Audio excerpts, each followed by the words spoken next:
Bismillahirrahmanirrahim.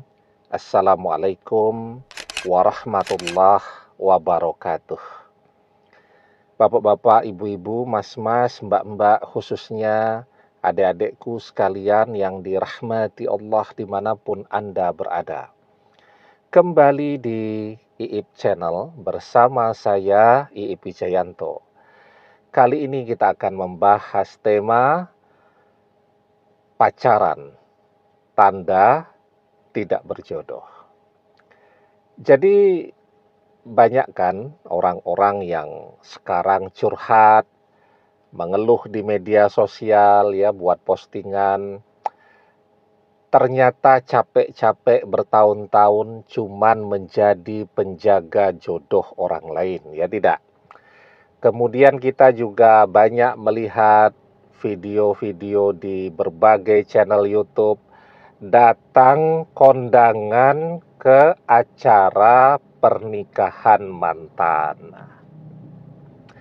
Jadi apa tuh yang bisa kita pelajari dari sini? Ternyata pacaran justru tanda tidak berjodoh. Kalau berjodoh kan orang tidak akan membuat status melo seperti itu ya.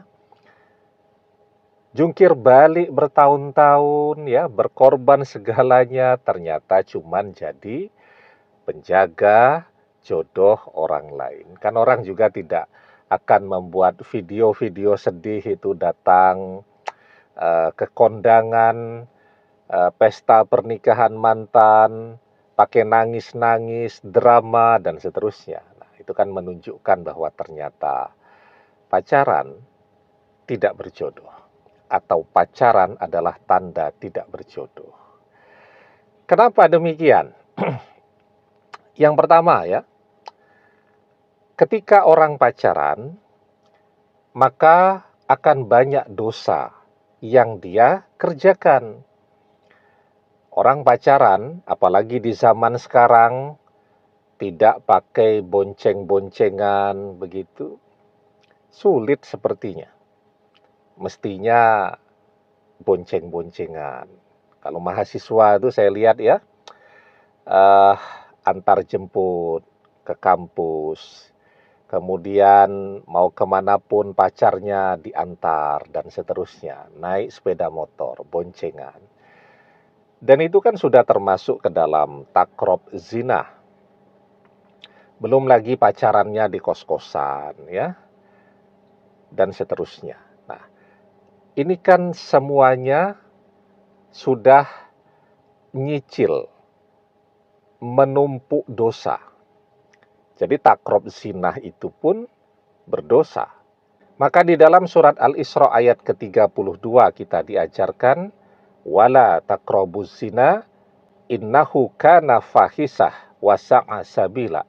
Dan janganlah kalian mendekati perzinahan, karena perzinahan itu sesungguhnya adalah perbuatan yang keji dan jalan yang buruk. Nah, jadi takrab zina pun itu sudah berdosa. Misal pegangan tangan, rangkulan, ya, menggandeng, kemudian apalagi cium kening, cium pipi, dan seterusnya. Itu adalah dosa. Nah, ketika orang berdosa, itu menyebabkan doa-doanya menjadi tertolak. Orang misalnya takrab zinah tadi, punya pacar, pegang-pegangan tangan, kemudian cium kening, cium pipi, dan seterusnya.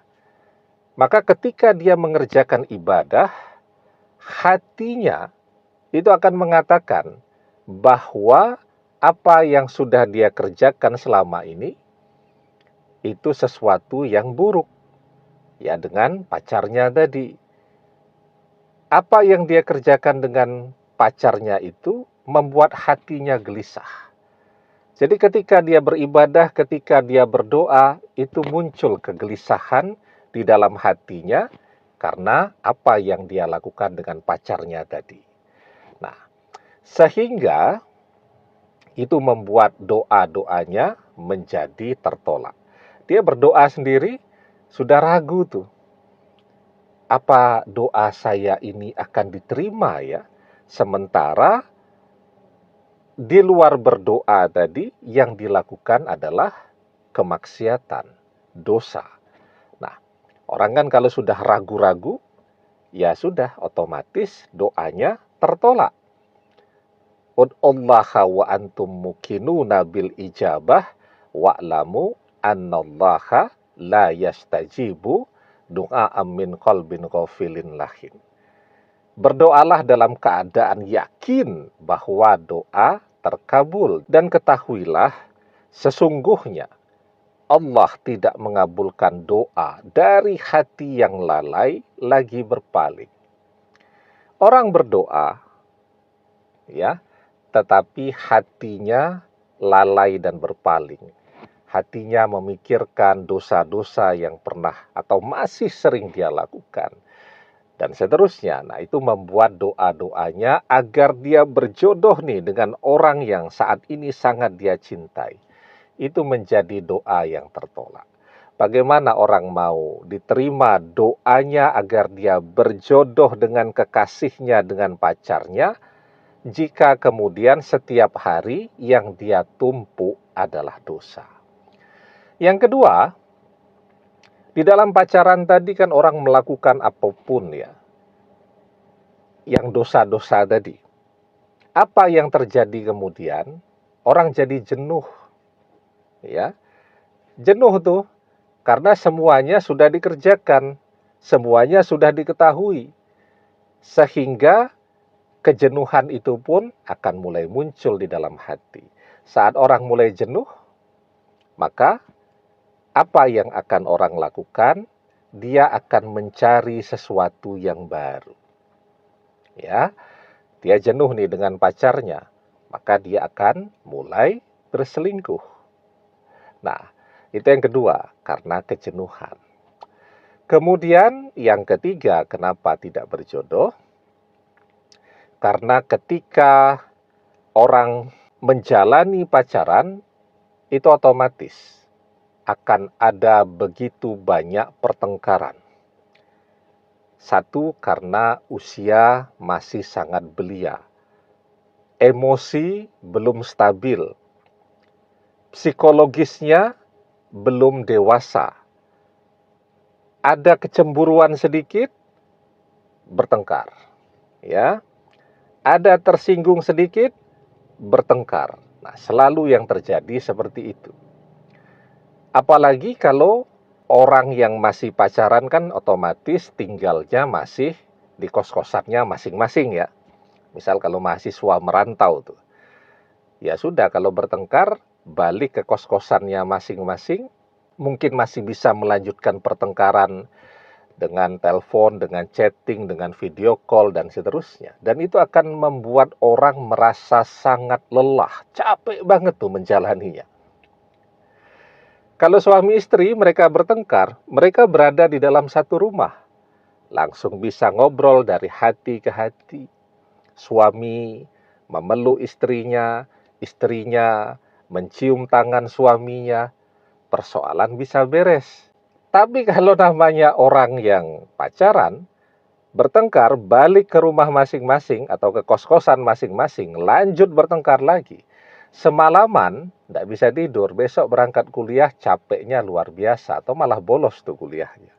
Jadi menjalani yang namanya pacaran tadi itu akan terasa amat sangat melelahkan. Isinya bertengkar terus, dan itu yang kemudian kenapa membuat orang akan lebih memilih untuk tidak bersama-sama lagi atau untuk berpisah. Capek kan? Dia udah tahu karakter pasangannya itu. Bayangkan saja dia pikir kalau masih pacaran, bertengkarnya setiap hari berkali-kali, apalagi besok kalau sudah menikah, mungkin akan lebih banyak bertengkarnya lagi. Nah, ini kan dia jadi menyimpulkan seperti itu karena merasa sudah mengenal karakter dan sifatnya sejak awal. Dan pertengkaran itu memang akan membuat orang merasa betul-betul kecapean, kehabisan staminanya. Nah, Jadi itu 3 sebab ya.